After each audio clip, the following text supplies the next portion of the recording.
예, 우리가 잔치를 준비하고 있습니다. 잔치하면 떠오르는 것들이 많이 있죠.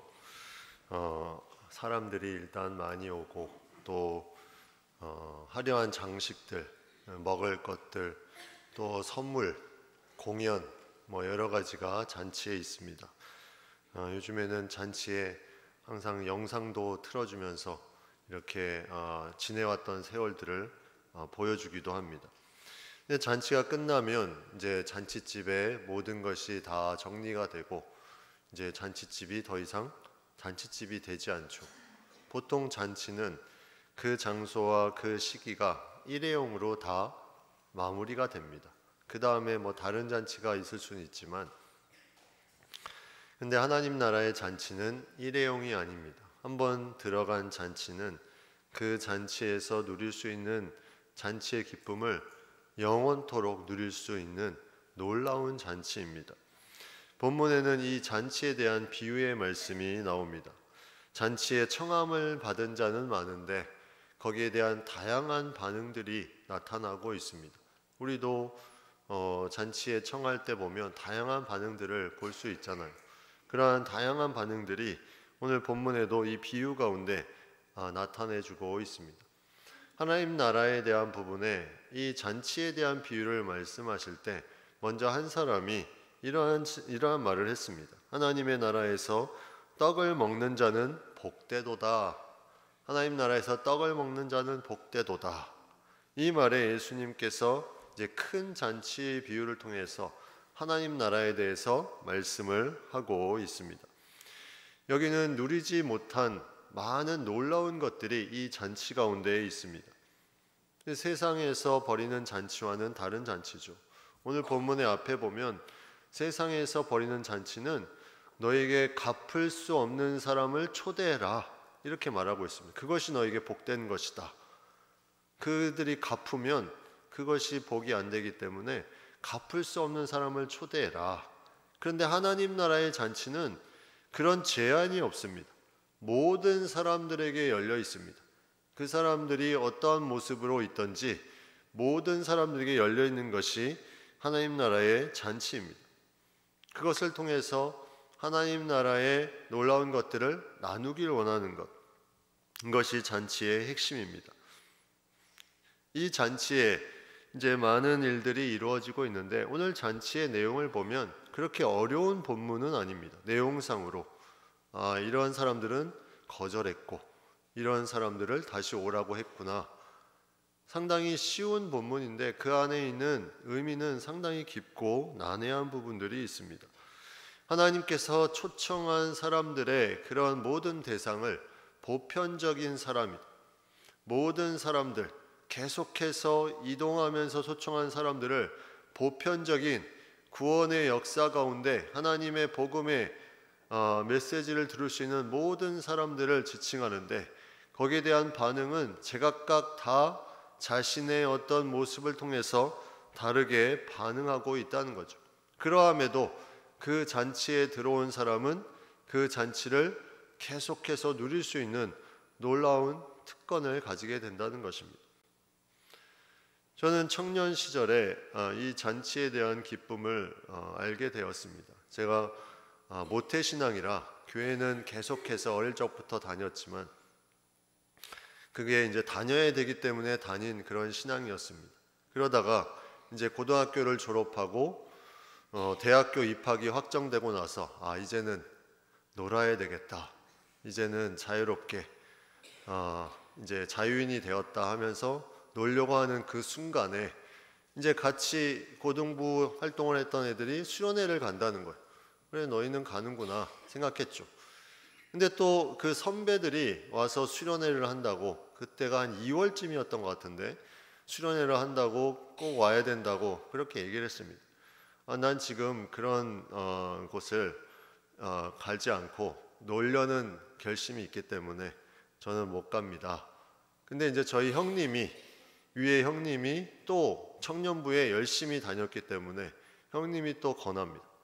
그래서 그래 수련회 그냥 뭐 한번 가주지 하는 마음으로 이제 갔는데 거기서 예수님을 만났습니다.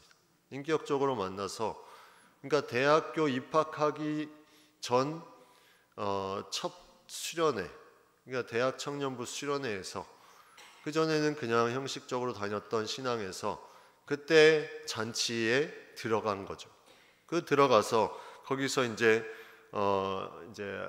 대학 청년부 생활을, 저의 계획은 산산이 무너지고 놀 계획이 다 깨지고 이제 대학 청년부 생활하면서 리더 생활을 하고 이제 거기서 많은 것들을 하나님 안에서 훈련을 받았던 시간이 생각이 납니다. 아마 여기 계신 분들도 그러한 다양한 경험을 가지고 계실 겁니다. 누군가 나를 초청해서, 누군가 나를 권해서 이 자리에 다 오셨으리라는 생각이 듭니다. 근데 오신 이후에 많은 것들이 이제 우리 가운데 있지만 가장 중요한 것을 우리가 아는 것은 복음의 능력입니다. 복음의 능력. 누군가의 입술을 통해서 이 복음의 능력을 알게 되었다는 거죠. 이 복음의 능력을 알기 때문에 우리도 이 복음의 능력을 전하고 싶은 마음이 그 가운데 생기는 것은 너무나 당연한 것입니다. 이건 너무나 중요한 거기 때문에. 그래서 어떤 분은 정말 어떤 때는 이 진지하게 복음을 전하는 때도 있고, 또 어떤 때는 다소 쿨하게 그냥 초청장을 주면서 한번 와봐라 이렇게 할 때도 있고, 다양한 모습으로 이 복음의 능력을 알기 때문에 이렇게 전하는 부분들이 있습니다. 빌립보서 1장 18절에 그러면 무엇이냐, 거칠애로 하나 참으로 하나 무슨 방도로 하든지 전파되는 것은 그리스도니 이로써 나는 기뻐하고 또한 기뻐하리라. 거칠애로 하나 참으로 하나 전파되는 것은 그리스도니 기뻐하고 기뻐하리라. 그냥 해야 되기 때문에 하는 부분도 있을 수 있습니다. 그리고 정말 참으로 진실되게 하는 부분도 있을 수 있습니다. 그러나 그 모든 것에 전파되는 것이 그리스도면 나는 기뻐하고 기뻐할 것이다. 그래서 우리는 항상 초청할 때 그리스도가 전파되는 것에 중점을 둬야 됩니다. 근데 우리가 이제 보통 전도할 때 이런 말들을 많이 하죠. 우리 교회 역사도 오래되고 너무나 좋습니다. 우리 목사님 목소리도 괜찮고, 뭐 얼굴도 괜찮습니다. 막상 와보니까 아닌 거예요.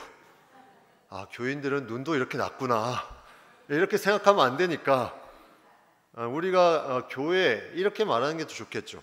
우리 교회가 역사는 오래되었는데 이제 좀 주차 공간이 좀 부족할 수 있어. 이해를 해줘.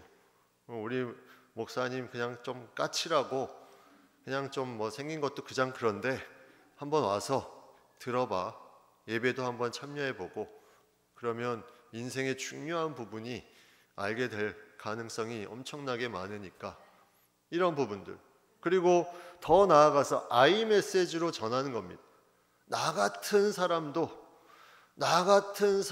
하나님이 변화시켰다. 이 놀라운 아이 메시지가 하나님이 주신 마음으로 복음의 능력으로 우리에게 반응하면 정말 그 관계 전도 속에 있는 그 사람이 나 같은 사람도 하나님이 만지시고 변화시켜 주셨다. 이 비밀을 알려주고 싶다. 이런 부분들로 우리가 나누는 것. 그것이 그리스도가 전파되는 것이면 어떠한 모형으로 하든지 그것이 기뻐할 일이다. 바울이 이렇게 고백하고 있습니다. 오늘 본문의 그 놀라운 비밀을 예비하신 주인이 종을 보내서 모든 것을 준비하였으니 청하였던 자들에게 오라고 말합니다. 청하였던 자들에게 종을 보냈다고 말합니다. 그럼 이미 청한 것은 이루어졌습니다. 다시 말하면 무언가 그들은 잔치에 대한 소문을 들었다는 거죠. 알고 있다는 겁니다. 교회에 대한 부분을 알고 있습니다. 들었습니다. 그런데 종을 보냈다. 여기서 종은 언어로 보면 단수로 되어 있습니다. 단수. 그럼 이 종은 과연 누구일까? 주인을 우리가 생각해보고 종을 생각해보면 이 종은 바로 예수 그리스도를 상징하는 비유의 말씀입니다. 하나님이 이 땅에 예수 그리스도를 종으로 보내사 각 처에 예수님의 놀라운 사랑을 증거하는 놀라운 역사들을 계속해서 이루시고 잔치에 초대하고 계신다는 거죠. 이 종의 이 놀라운 사랑에 받아들이느냐 그것을 받아들이지 않느냐, 그 두 가지가 잔치에 들어가느냐 들어가지 못하느냐의 갈림길이 되고 있다는 것입니다. 우리도 초청을 하지만 우리가 초청해서 많은 부분들을 다 우리가 이거를 알리지만 이미 예수님은 하나님이 예수님을 통해 그 사람들에게 복음의 그런 놀라운 일들을 먼저 만드셨고, 다시 한번 예수님이 그 마음을 열 수 있도록 그 영혼들에게 찾아가도록 힘쓰고 계심을 우리가 생각해 보게 됩니다. 우리가 초청하지만 그 모든 것의 중심에 예수님이 함께 하시고 이루시고 있다는 것. 그런데 중요한 것은 오늘 18절에 보니까 이렇게 되어 있습니다. 다 일치하게 사양하였다. 다 똑같이 거절하였다. 이렇게 말합니다. 이미 초청했던 사람들에게 종을 보내서 오라고 말했는데 그들이 다 한결같이 사양했다. 이렇게 성경은 말씀하고 있습니다. 막상 잔치의 날이 가까워졌는데 초대했더니 핑계를 대고 못 간다고 하며 반응하지 않습니다. 자기의 가치대로 생각하고 판단하며 이 모든 귀한 잔치에 오지 못합니다. 거부합니다. 하나님의 놀라운 약속으로 오신 예수 그리스도를 거부하는 자들의 모습에, 여기에 대한 부분이 오늘 본문에 전형적인 세 가지 모습이 나와 있습니다. 첫 번째 모습은 밭을 사서 나가보아야 된다, 이렇게 말하는 사람이 있다는 겁니다. 내가 밭을 사서 나가봐야 된다. 이게 어떤 사람들입니까? 이 사람들은 세상의 소유들에 집착하고 있는 사람입니다. 그 자신이 가진 재물, 자신이 가진 인기, 자신이 가진 명예, 여기에 집착해서 이거를 돌보는데도 너무나 많은 시간을 들고 나는 이것이면 만족하다, 종교, 예수 그런 거 필요하지 않아, 이렇게 말하면서 거부하는 사람들이 있다는 거죠. 나는 지금 그냥 잘 살고 있어, 그런 거 필요하지 않아, 이렇게 말하는, 밭을 사서 그 밭을 집중하며 나가봐야 되겠다는 사람들이 있다는 것입니다. 하나님의 나라에 들어가는 것을 이 밭의 소유를 통해서 막고 있는 그런 부분들이 있습니다. 거기에 집착해서 거절하게 됩니다. 두 번째 사람은 소 5겨리를 사서 시험하러 간다, 이렇게 되어 있습니다. 소 10마리를 사서 시험하러 간다. 이 사람들은 어떤 거부를 하는 사람들입니까? 먹고 살기도 힘든데, 너무나 바쁜데 어떻게 주일에 거기에 갈 수 있냐? 너무나 힘들다, 바빠서 못 간다, 내가 할 일이 너무나 많다, 이렇게 말하는 사람들입니다. 자신들이 무언가 계속해서 삶에 열심을 냅니다. 어떤 목적을 가지고 열심을 가지지 않고 계속해서 자신의 삶에 무언가를 사는 것 그 자체로 열심을 내는 그런 부분들. 그래서 전도하기 힘든 사람이 자수성가한 사람이라고 보통 말을 합니다. 내가 열심히 일을 해서 내가 성공했다, 그렇기 때문에 나는 다른 도움이 필요 없다, 나는 오늘도 여기에 열심히 일할 것이다. 그런데 마지막 때에 보면 이 모든 열심이 아무런 의미 없이 다 두고 가야 되는 그러한 부분, 그러한 상황이 없는 것을 나중에 깨닫게 되지 않습니까? 이러한 소 5개를 사서 시험하러 간다는 사람들이 있다는 거죠. 세 번째는 장가 들었으니 가지 못한다. 이거는 관계성으로 말합니다. 누군가의 관계성, 가족으로 인해서, 가족 때문에 나는 못 간다, 남편이 못 가게 해서 못 간다, 부모님이 불교라 못 간다, 다양한 관계성을 말하면서 핑계를 댑니다. 이 모든 것에 어떠한 부분에 자신이 가지고 있는 어떤 관계성을 통해서 여기에 대한 부분을 놓을 수 없기 때문에 하나님 나라의 중요한 부분을 놓치는 부분들이 있습니다. 어떤 분은 또 이렇게까지 말하죠. 우리 부모님이 이미 믿음이 없이 돌아가셨는데 나 혼자 천국에 가면 뭐합니까? 나 혼자 천국에 가면 뭐합니까? 천국이라는 것을 모르기 때문에 이렇게 얘기할 수 있습니다.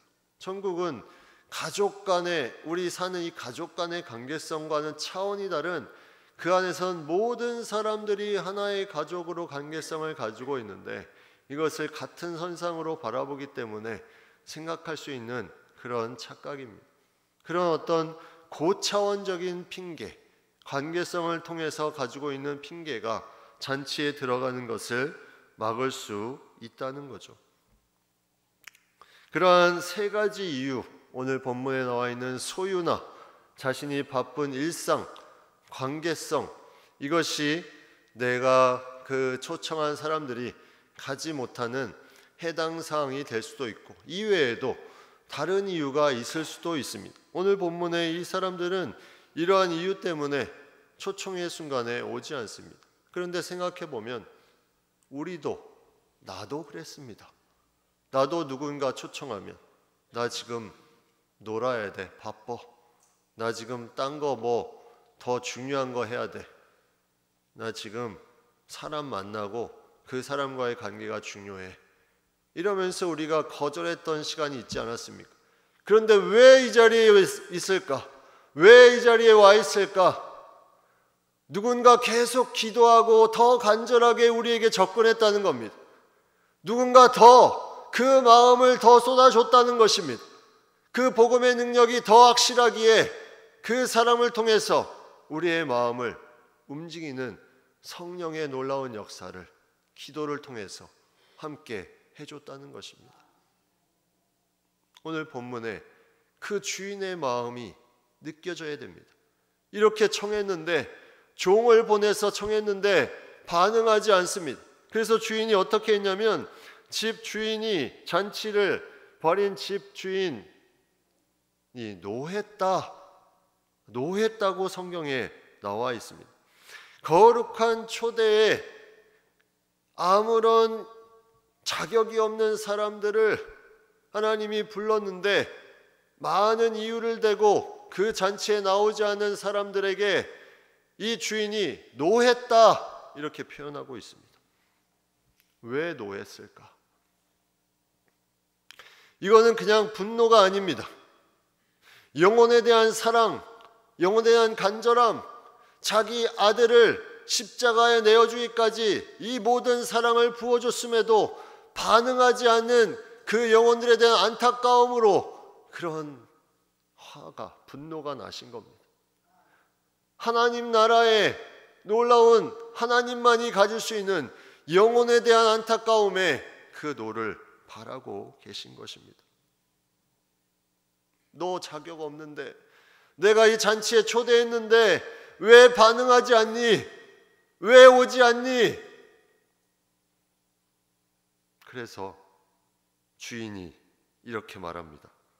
21절 말씀에 빨리 시내의 거리와 골목으로 나가서 가난한 자들과 몸 불편한 자들과 맹인들과 저는 자들을 데려오라 하니라.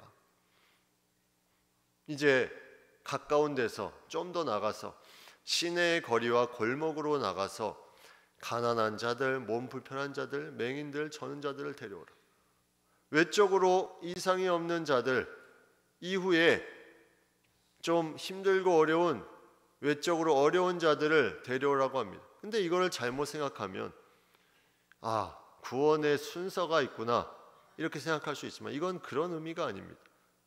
하나님은 이미 모든 사람이 구원을 받고 진리에 이르기를 원하시는데, 이건 순서를 말하는 것이 아니라 이미 모든 사람을 초청하고자 했던 주인의 마음이 여기에 자연스럽게 나타나는 것입니다. 이러한 대상도 초청하고, 이러한 대상도 초청하고, 그 어떠한 대상도 조건이 없다, 차별이 없다, 구별이 없다, 다 올 수 있다.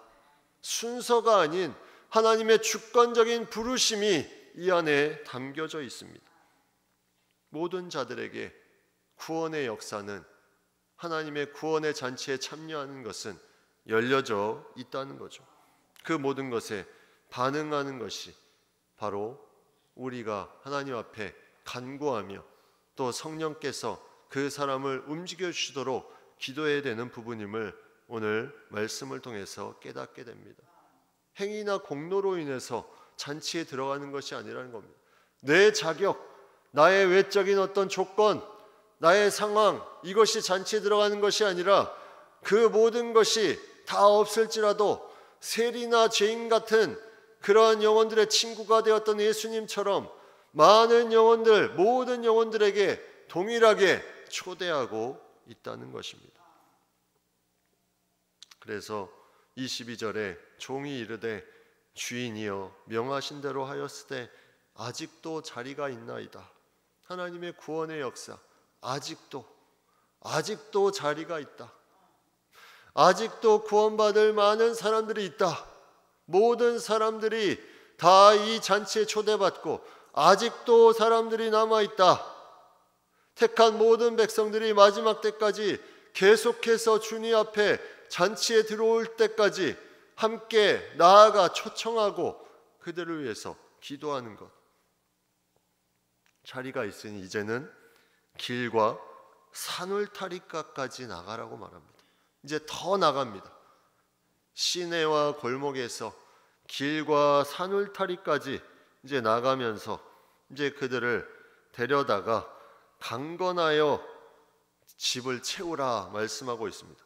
강건하여 채우라. 강제로 채우라는 말이 아니라 하나님의 이 안타까운 마음, 노를 바라시는 그 마음을 품고 하나님이 지혜로 강하게 설득하여 이 잔치집을 채우라, 이 말씀을 하고 있습니다. 누군가 우리에게 강건하여 말하지 않았습니까? 누군가 그냥 건성으로 말하는 것이 아니라 강건하여 말해서 우리가 여기 있는 것 아닙니까? 강건하여 데려다가 채우라. 하나님이 주시는, 우리에게 주신 말씀. 그 거부했던 자들은 잔치를 맛보지 못하지만 이렇게 멀리 있는 자들, 계속해서 하나님의 마음을 가지고 계속 전하며 나아갔더니 이들로 인해서 채워지고 잔치집이 계속해서 남은 자리가 없이 채워지는 것, 이것이 하나님의 구원의 역사입니다. 요한계시록 19장 9절에 천사가 내게 말하기를 기록하라. 어린 양의 혼인잔치와 청함을 받은 자들은 복이 있도다 하고 또 내게 말하되 이것은 하나님의 참되신 말씀이라 하거늘. 참되신 말씀이다. 길과 산울타리 가서 채우는 부분, 이제 우리가 잔치를 한 주 남기고 이것을 위해서 집중하며 기도하며 나아갑니다.